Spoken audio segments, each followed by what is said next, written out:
Assalamualaikum warahmatullahi wabarakatuh.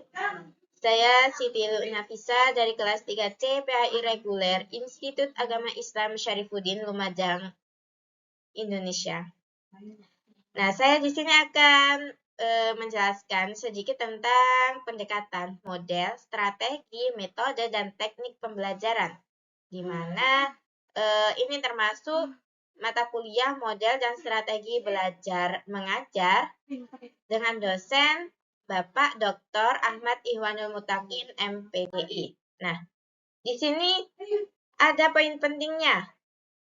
Yang pertama yakni pendekatan pembelajaran, model pembelajaran, strategi pembelajaran, metode pembelajaran, dan teknik pembelajaran. Seperti dengan judulnya ya. Nah, yang pertama yakni saya akan menjelaskan tentang pendekatan pembelajaran. Nah, pendekatan pembelajaran sendiri yaitu titik tolak atau sudut pandang kita terhadap proses pembelajaran. Bisa juga diartikan sebagai pandangan kita tentang terjadinya suatu proses yang sifatnya masih sangat umum. Bukan sifatnya itu sudah khusus ya. Nah, contohnya seperti pendekatan, di mana guru itu berusaha memahami watak dan karakter siswa dalam sebuah kelas tertentu. Guru itu senantiasa melakukan pendekatan secara individu, sehingga lebih mudah memahami bagaimana karakter para siswa. Nah, jadi kita sebagai calon seorang guru, kita itu harus melakukan pendekatan pembelajaran nantinya. Agar kenapa? Agar kita mengetahui karakter atau sifat masing-masing dari peserta didik. Dan itu juga agar kita itu mudah untuk melakukan proses pembelajaran yang akan dilakukan nanti.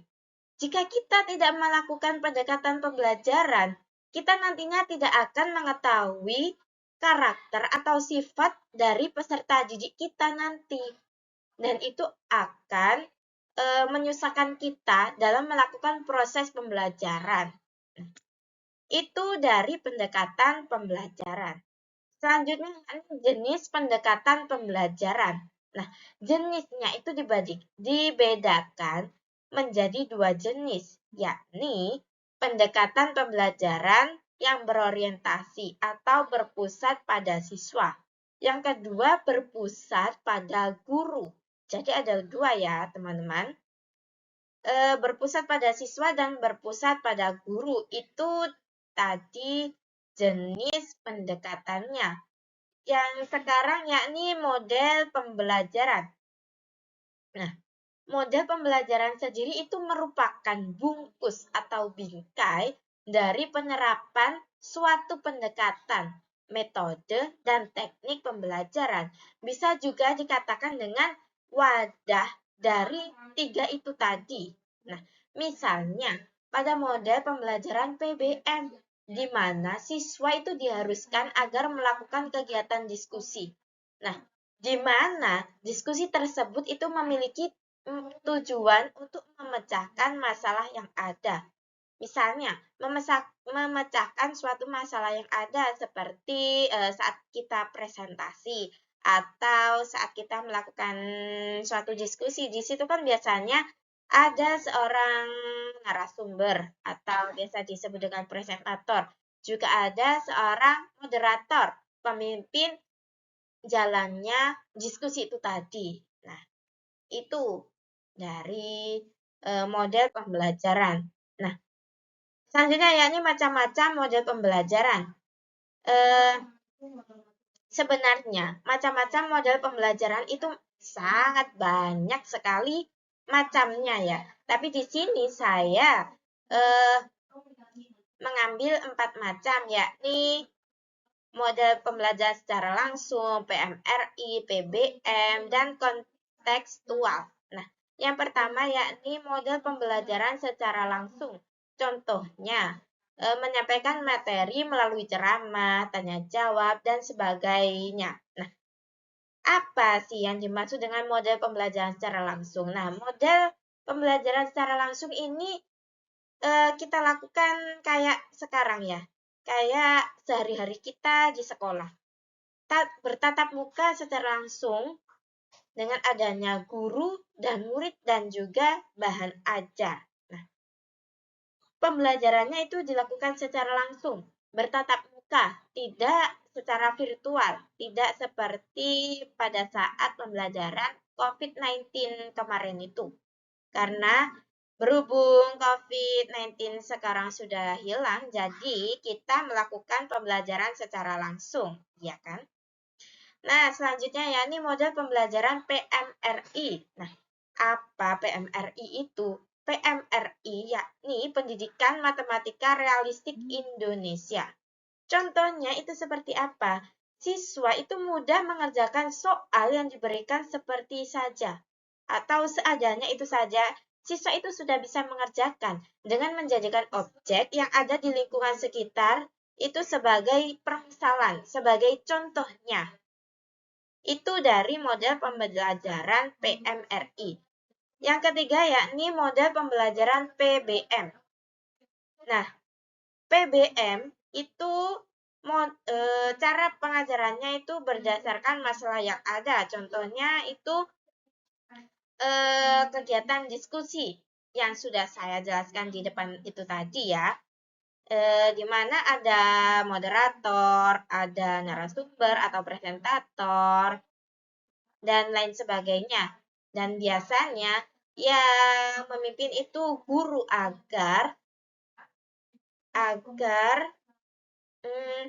proses diskusinya itu berjalan dengan baik. Di situ juga ada sesi tanya jawab, ada penyanggahan, atau ada lain sebagainya.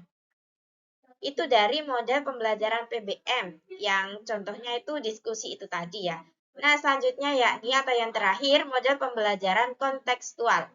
Nah, pada kontekstual ini mempunyai kaitan dengan kehidupan murid. Contohnya, penerapan model ini yakni pada mata pelajaran IPS atau ilmu pengetahuan sosial. Nah, dari IPS sendiri itu tadi, kita dapat mengetahui bahwa siswa itu menerapkan dalam kehidupan sehari-hari seperti berinteraksi sosial atau berinteraksi dengan sesama masyarakat ya. Nah, itu dari pembelajaran kontekstual. Itu tadi macam-macam model pembelajaran. Selanjutnya yakni strategi pembelajaran. Apa sih strategi pembelajaran itu? Nah, strategi pembelajaran itu mengandung makna perencanaan. Direncanakan dulu sebelum melakukan suatu pembelajaran. Artinya bahwa strategi pada dasarnya itu masih bersifat konseptual, masih berkonsep-konsep, belum dilaksanakan atau belum dilakukan tentang keputusan-keputusan yang akan diambil dalam suatu pelaksanaan pembelajaran. Sudah saya sebutkan tadi ya, di sini poin pentingnya yakni perencanaan dan konseptual. Maksudnya direncanakan dulu dan berkonsep dulu, bukan langsung diajarkan kepada peserta didik.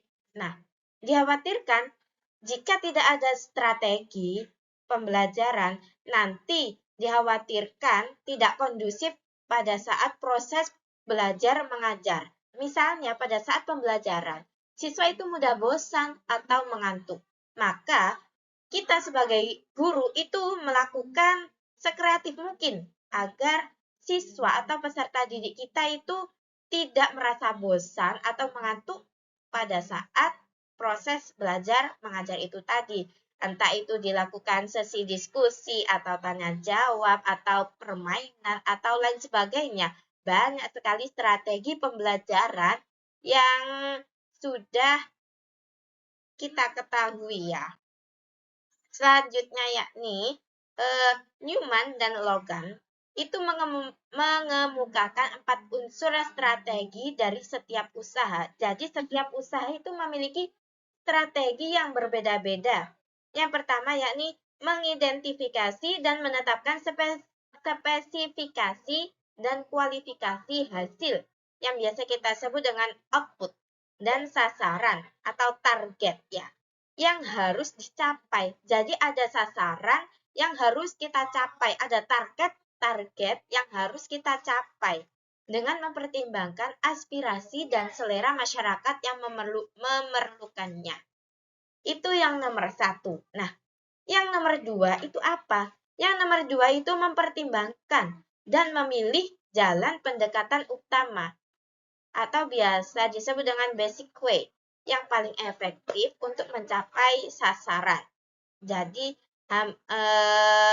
seperti terusannya yang nomor 1 ya, ada sasaran, ada target yang harus kita capai. Yang nomor 3, yakni mempertimbangkan dan menetapkan langkah-langkah step by step yang akan ditempuh sejak titik awal sampai dengan sasaran atau sampai dengan titik akhir. Yang nomor 4, yakni mempertimbangkan dan menetapkan tolak ukur, kriteria, dan patokan ukuran standarnya untuk mengukur dan menilai taraf keberhasilan usaha. Itu 4 unsur strategi yang disebutkan oleh Newman dan Logan. Nah, selanjutnya yakni metode pembelajaran. Nah, metode pembelajaran itu apa? Metode pembelajaran adalah cara yang digunakan untuk mengimplementasikan rencana yang sudah disusun dalam bentuk kegiatan nyata dan praktis untuk mencapai tujuan pembelajaran. Metode itu singkatnya saat kita praktek mengajar, prakteknya.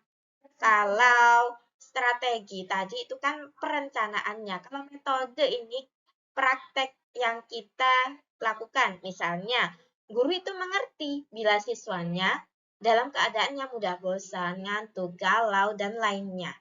Nah, jadi kita sebagai seorang guru itu harus membuat suasana kelas agar terasa hidup, seperti menerapkan metode diskusi itu tadi ya.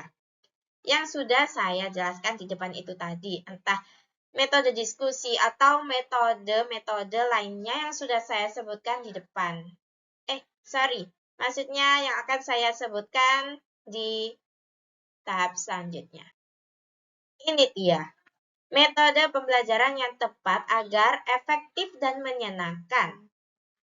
Untuk bisa menerapkan metode pembelajaran yang tepat, seorang guru itu perlu memahami materi yang akan diberikan. Jadi seorang guru sebelum ia mengajar di dalam kelas, ia seharusnya melakukan belajar pribadi terlebih dahulu agar ia itu paham akan materi yang akan dibawakan.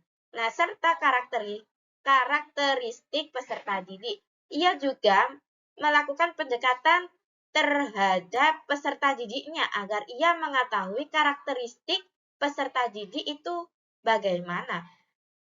Nah, artinya guru itu disarankan untuk menggunakan metode pembelajaran yang variatif sehingga tidak terpaku pada satu jenis saja. Nah, apa saja sih metode pembelajaran yang bisa digunakan seorang pendidik? Sebenarnya metode itu banyak sekali ya, teman-teman. Tapi di sini saya hanya menyebutkan 5 sebagai contohnya saja. Yang pertama yakni metode ceramah. Yang kedua metode demonstrasi. Yang ketiga metode diskusi. Yang keempat metode simulasi. Yang kelima metode laboratorium.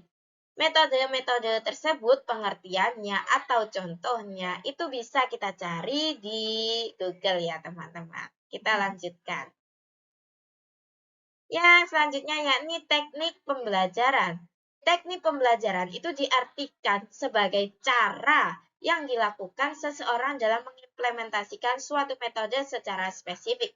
Misalnya, penggunaan metode diskusi. Perlu digunakan teknik yang berbeda pada kelas yang siswanya tergolong aktif dengan kelas yang siswanya tergolong pasif. Ini hampir sama dengan metode pembelajaran.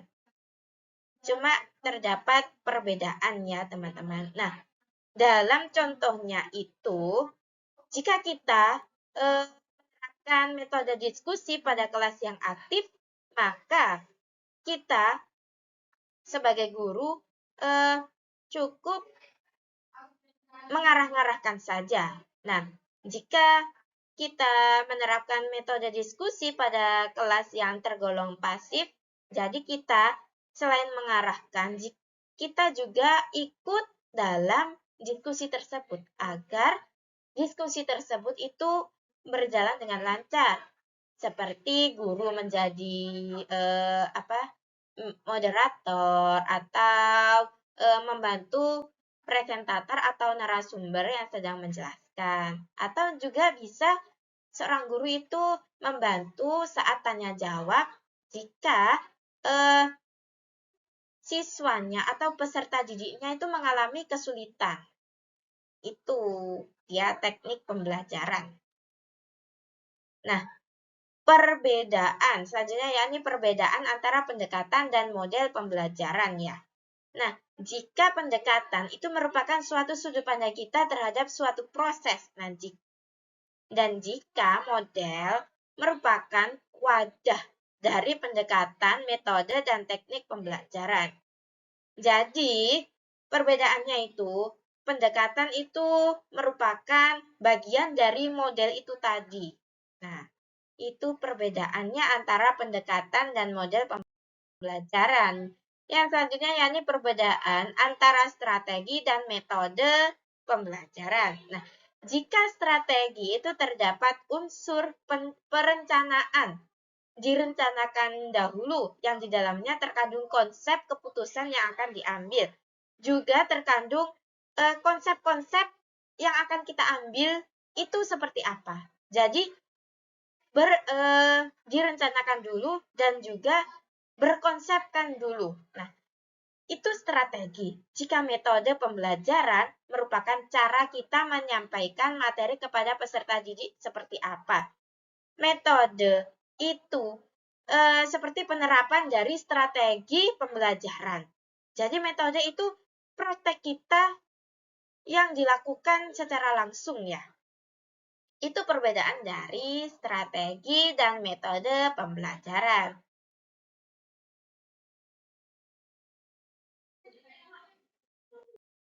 Nah, berakhir teman-teman. Akhirnya sudah selesai pembahasan kita pada kali ini ya. Jangan lupa ya teman-teman untuk like, komen, dan subscribe YouTube saya ya. Baik, apabila ada kesalahan dalam pengucapan, ya namanya manusia juga tidak luput dari salah ya. Makasih. Wassalamualaikum warahmatullahi wabarakatuh.